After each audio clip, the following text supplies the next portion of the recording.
Namaskar, com toda gratidão, estou aqui novamente para conversar sobre alguns temas. Sempre eu estou repetindo. Esses temas são escolhidos por mim ou eu recebo esse tema. No domingo agora, eu vou organizar um curso que eu organizo todo ano e que eu dei o nome de Yoga para os Olhos. Na verdade, o yoga não é para um pedacinho do corpo. O yoga é para todo o corpo. É para a interação dos nossos sistemas internos com os sistemas externos. Portanto, quando eu segrego o yoga como yoga para a coluna, yoga para os olhos, eu não estou sendo verdadeira com a tradição do yoga. Porque a tradição do yoga, ela complementa tudo e se interpenetra. Porque quando eu me refiro ao olho, o olho ele não está isolado no nosso corpo. Ele faz parte de um sistema que é meu corpo. Portanto, não só o olho, mas como qualquer parte do corpo, ele entra em desequilíbrio. Não é só aquele pedacinho que está desequilibrado. Todo o sistema também está em desequilíbrio. Portanto, a prática de yoga é uma prática que vai beneficiar todo o sistema corporal. Então, essa palavra yoga para os olhos, ela é uma palavra que eu uso para fins comercial, mas ela não dá conta daquilo que verdadeiramente é o olho. O olho, os olhos, nesse momento que nós estamos vivendo, ele está sendo muito exigido. Nós esquecemos da audição, do paladar, até mesmo do tato, do olfato. Mas o sentido da visão, ele é exigido todo o tempo. Porque sem esse sentido, como que eu poderia acompanhar todos esses movimentos educativos que estão sendo veiculados pelos meios de comunicação atual? Impossível. Mesmo porque ele hoje dispõe de infinitos recursos, não só os óculos, como outros recursos terapêuticos para potencializar os olhos.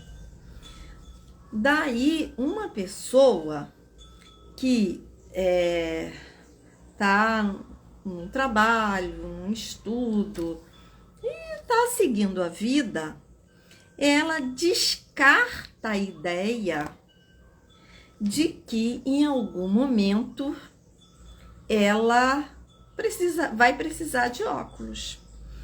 Se vocês andarem pelas ruas, observem quantas pessoas estão usando óculos. E aí vocês vão ver não só óculos corretivos, mas também óculos escuros.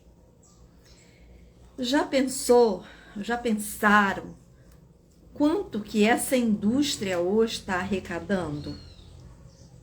E é uma coisa tão óbvia uma pessoa usar óculos, que se você, e isso eu faço sempre, fala para uma pessoa que ela pode viver sem óculos, os ouvidos dela nem estão escutando mais. Ela olha Ou ela diz assim, ah, é? Ou então, ah, mas eu gosto tanto de óculos, eles ficam tão bem em mim. Pensa bem, que se está usando óculos, é porque há uma necessidade. E se há uma necessidade, é porque existe uma disfunção. E essa disfunção, ela já se tornou comum em toda a sociedade.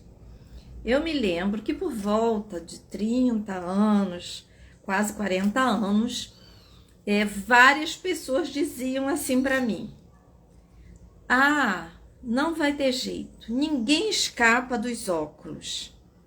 Eu falei, bem, se ninguém escapa, eu aceito o que você está dizendo, mas eu não vou querer para mim.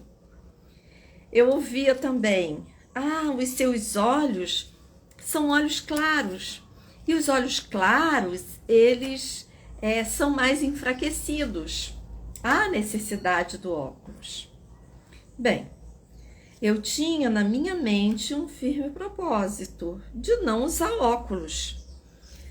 Mas eu me sentia tão fragilizada diante de tantos decretos de que após os 40 anos eu teria que usar óculos, que eu nem me manifestava. Eu ficava para mim. Aquilo que eu acreditava, eu sempre acreditei que nossos incômodos podem ser corrigidos no começo. Se você, é a mesma coisa, você tem um pontinho inflamado no pé, todo o corpo tem que correr para ali, antes que forme uma pústula. E assim a gente vai vivendo os nossos dias, com esse olhar atento para as nossas manifestações físicas, psíquicas, incluindo as manifestações mentais. Bem, e aí o tempo foi passando, realmente, após os 40 anos, eu comecei a sentir os meus olhos enfraquecerem. Enfraquecerem assim. Para mim, no meu caso, eles enfraqueceram para perto. Longe eu enxergava muito bem. Mas para leitura, ele estava ficando embaçado. E eu já estava usando aquela técnica de esticar o braço. Bem, mas eu estava firme no meu propósito. Eu vou conseguir não usar óculos. E aí entra uma coisa muito importante na nossa vida. Quando nós temos um propósito de vida, um propósito que beneficia a nós e a todos os demais, as ajudas vêm. Aos 48 anos, eu tinha 48 anos já, com dificuldades, mas mesmo assim, com toda aquela dificuldade, eu lia. E eu ouvia muita chacota. Nossa, você não quer ficar velha, não quer usar óculos. E tem uma coisa assim, se nós lemos uma coisa errada, imediatamente vem alguém e corrige. A pessoa não dá tempo de que aquela correção possa partir de nós. Um exemplo, eu estou lendo aqui criança, aí eu não enxergo bem, falo crianca ou criança ou outra coisa qualquer. Não há tempo de eu fazer uma revisão, porque aqui do lado alguém está para fazer a correção. E é claro que o nosso ego não gosta disso, ele se incomoda. E aos 48 anos, eu soube através na época de um cartaz, que Meir Schneider estava vindo para fazer um workshop no Rio de Janeiro. Eu já tinha lido um livro que ele escreveu chamado Uma Lição de Vida, e que eu sugiro que vocês que estão aqui me ouvindo agora ou depois, leiam esse livro. Ele é fácil de encontrar, os sebos virtuais, nas livrarias, Esse livro fala sobre a experiência de um homem que nasceu com catarata congênita, não fez uma cirurgia a tempo e ele ficou cego. Ele tinha carteirinha de cego, ele lia em braille. E como ele estava cego e não tinha muitas atividades, o que ele fazia? Ele ia para a biblioteca municipal. Ele é um judeu. E lá, ele morava na época em Israel, ele ficava lendo em braille. E uma bibliotecária deu a ele, para ele ler, um livro chamado Veja Bem Sem Óculos, de um médico americano, Dr. Bates. E ele começou a ler, porque ele recomenda várias atividades de benefício para os olhos. E ele começou a ler e começou a praticar. E tempos depois, ele se surpreende em ver uma letra. Ele nunca tinha visto uma letra.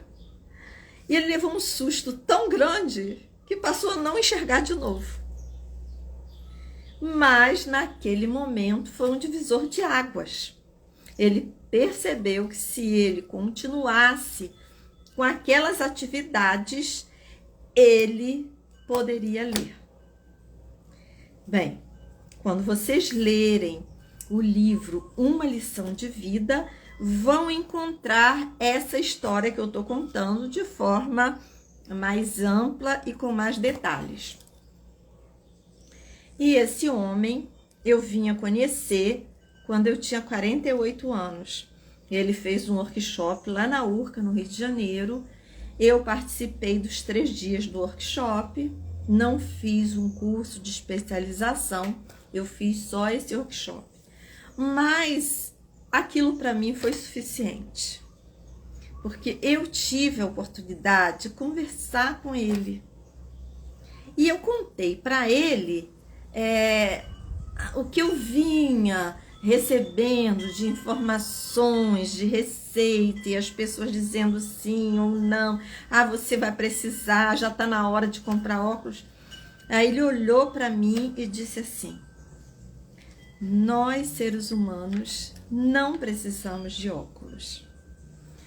Eu fiquei muito empoderada, porque imagina, vim de um profissional desse, de um homem que viveu uma experiência dessa, e eu botei isso para minha vida. Quando eu via as piadas, eu ria, não revidava, mas eu guardava a certeza dentro de mim que eu não precisaria usar óculos. Aí a vida foi continuando, eu lendo cada vez melhor, fui lendo cada vez melhor. E como eu tenho aqui o espaço de yoga, o que eu fiz? Eu comecei a fazer pequenos cursos como esse que eu vou fazer domingo, para dar dicas para as pessoas que queiram se libertar dos óculos. Primeiro, porque eu acho o óculos muito caro. Segundo, porque óculos cai no chão, senta em cima, o carro passa, se cair na rua, é uma confusão. Eu sempre acompanho essas dificuldades de quem usa óculos. E dentre essas vivências que eu tive aqui, eu não sou uma pessoa formada pelo método do self-healing do Meir Schneider.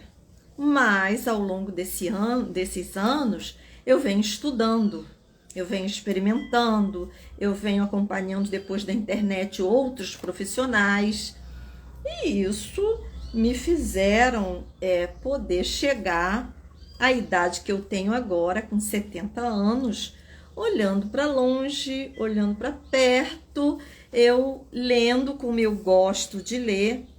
E quero também dizer o seguinte: se eu tivesse uma profissão como esteticista, sei lá, relojoeiro, não sei nem se existe mais, mas se eu precisasse de um olhar mais acurado, eu ia usar uma lente. Como usei durante um tempo, que eu usei um tempo porque eu trabalhava com crianças em laboratório, eu tinha um microscópio, que eu gostava de ver um mundo pequeno. Depois eu também tive a oportunidade de acompanhar uma pessoa que tinha um telescópio para ver o mundo grande. Mas uma coisa caiu dentro de mim. O espectro do olhar é pequeno. Nós vemos uma fatia pequena da realidade. Vocês imaginam que eu tô aqui agora falando e na minha boca tá saindo vírus, bactérias, gotas. Ninguém tá vendo, nem eu. O mundo subatômico eu vou ter oportunidade de ver? Não. Mas eu preciso de um olhar para quê? Para aquilo que eu possa transitar de forma confortável, que é ler e ver o rosto das pessoas. Aí, hoje, se disser a você que meus olhos são 100%, não são. O olho direito, de vez em quando, ele fica um pouco turvo. E aí eu fiquei olhando, será que isso é uma catarata? Não, porque é só para longe, não é para perto. E aí o que eu faço? Eu utilizo os recursos que eu aprendi. Somado aos recursos do Meir Schneider, eu acrescentei outros recursos, como por exemplo, essa parte do nosso corpo, ela acumula muito muco. Muco esse vindo desse acúmulo de alimentos inflamantes que nós usamos. Embora eu use pouco, mas esse pouco que eu uso é suficiente para em dias frios inflamar isso daqui tudo. E eu fui percebendo que se eu lavo os seios nasais, se eu coloco ervas que vão abrir esse espaço, se eu libero esse muco, os meus olhos vão ficar bem melhor. Isso eu fui ficando atenta, que além dos exercícios, eu posso melhorar todos os espaços da minha face, porque aqui dentro tem muitos buracos, aqui chamamos de forames, e esses forames ficam todos entupidos. Isso vai ajudar numa visão mais clara. Uma outra coisa também que eu fui percebendo, e que isso já dentro, eu estou colocando para vocês dentro dos ensinamentos do Ayurveda, qualquer pessoa, eu fiquei observando assim, quando uma pessoa se alcooliza, quando ela está muito enjoada, o fígado danificado, o que acontece? Os olhos ficam embaçados. E isso a tradição chinesa já aponta que debilidade no fígado vai prejudicar os olhos. Aí vieram os trabalhos de cuidados amorosos e terapêuticos com o fígado. Mas quem danifica o fígado? Aquilo que nós ingerimos e que o intestino não dá conta, devido ao aumento abusivo de bactérias nocivas, onde o organismo perde o equilíbrio. Então, dentro dessa visão, eu fui administrando os cuidados com os olhos. Porque no curso eu vou passar isso para vocês, mas também eu vou atentar para uma coisa. Toda vez que alguém, e isso eu também faço, não é privilégio de ninguém, que tem um incômodo, a pessoa chega e diz assim: Ai, o que eu posso fazer? Meus olhos estão inflamados hoje, eu estou com conjuntivite. Naquele momento, é importante aplicar alguma coisa, sei lá. Mas nós não podemos perder de vista que aquele incômodo é como folha de uma árvore. Se a folha está amarela, é a raiz que está com problema. E aí, eu ir lá na raiz e descobrir o que está fazendo o incômodo. Alguns incômodos são clássicos. Quando eu morava em São Gonçalo e que eu vinha passear lá na Aurora, quando eu descia, eu vinha de ônibus, quando eu descia do ônibus, como se eu tivesse entrado no mundo mágico. O ônibus ia embora, isso há um tempo atrás, eu digo assim, mais de 30 anos, que hoje a coisa já mudou muito. E que eu ouvia o silêncio, a voz do silêncio. E que meus olhos não precisavam ler. Se é uma coisa que até hoje me aborrece, eu estou no carro, no ônibus, os meios urbanos têm leitura para tudo. Hoje mais ainda, com muita propaganda. E aí os meus olhos ficam trabalhando o tempo todo. E quando eu chegava, que tinha aquele silêncio absoluto, e meus olhos ficavam olhando as árvores, ficava olhando as frutas, as flores, e que não tinha letreiro. Nossa, eu acho que uma das coisas mais mágicas que o ser humano precisa nesse momento é se afastar um pouco e olhar a natureza. Porque um dos exercícios desse trabalho para os olhos é na contemplação da natureza. Uma outra coisa também que ao longo do tempo eu fui observando, já tinha ouvido, alguém chegava e dizia, é assim, faz assim. E aí eu fui mergulhar o olhar nos olhos de uma criança. Uma criança recém-nascida, uma criança que eu digo até uns 3 anos, né? Depois vai ficando mais difícil, porque ela vai adquirindo mais movimento. E aí, quem não fez isso até hoje tem que fazer. Sabe, ficar olhando o olho de uma criança. Uma criança é Deus. É olhar os olhos de Deus. E isso é cura. Cura para nossos olhos. Uma coisa também que no curso a gente aponta muito, que é como cuidar dos nossos olhos com trabalhos digitais, sem usar as lentes, claro. Existem métodos para isso, métodos simples de ativação de áreas do corpo que vão beneficiar nossos olhos. E aí, isso era uma técnica antiga, e eu acho que alguém que está me ouvindo agora já viveu isso. Quando ia um médico, o médico não olhava para o papel nem para o computador. Ele pegava e olhava a gente, espremia o dedo, e uma coisa que ele fazia era abrir os olhos.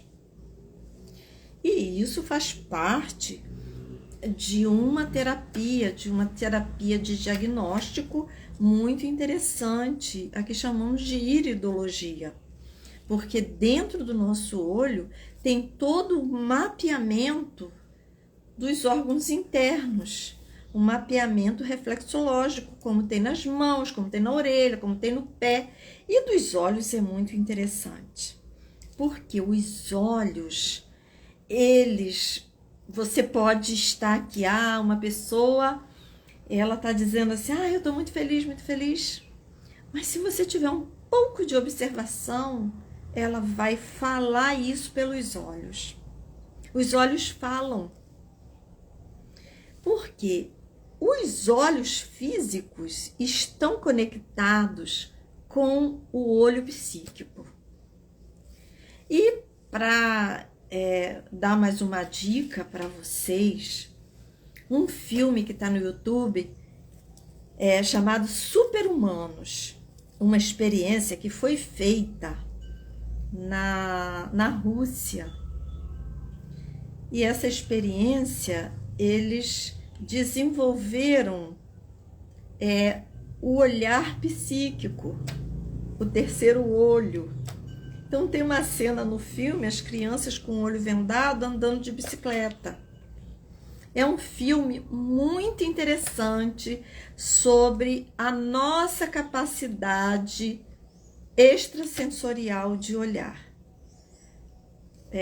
Outra experiência também que vocês já devem ter vivido, assim, pessoas perturbadas mentalmente, quando a gente olha no olho, não só, quer dizer, quando uma pessoa reage assim, ela já está perturbada. Quando olha no olho, ela se incomoda muito. Assim como outras pessoas que não têm a condição de olhar no olho. E por isso que temos muita dificuldade também com as exposições, porque é como se alguém que olhasse nosso olho, e isso quase sempre é verdade, desvendasse o nosso mundo interno. E como que esse olho atua? Por isso que eu botei lá, a luz dos nossos olhos. Porque quem permite a observação das formas e da realidade é a luz. De que forma? A luz bate no objeto e retorna ao nosso olho. Esse olho é uma câmera fotográfica que tem um buraquinho igual a câmera. E ela bate lá atrás e registra essa imagem, normalmente invertida. Mas quem vai decodificar essa imagem é o laboratório. Aqui atrás é o laboratório. E esse laboratório vai decodificar a imagem. Vocês que estão me vendo agora, vocês estão me vendo nessa imagem, está chegando ao olho, mas quem está decodificando é aqui atrás. E uma das razões porque os nossos olhos estão com muita dificuldade é porque essa área aqui, ela está muito tensa e, em algumas condições, pouco irrigada. Bem, hoje essa live é uma live propaganda, acolho as pessoas que ainda não acordaram para essa experiência, mas também digo que vocês estão perdendo uma grande experiência de tornar esses olhos receptivos à luz. Namaskar, até a próxima semana.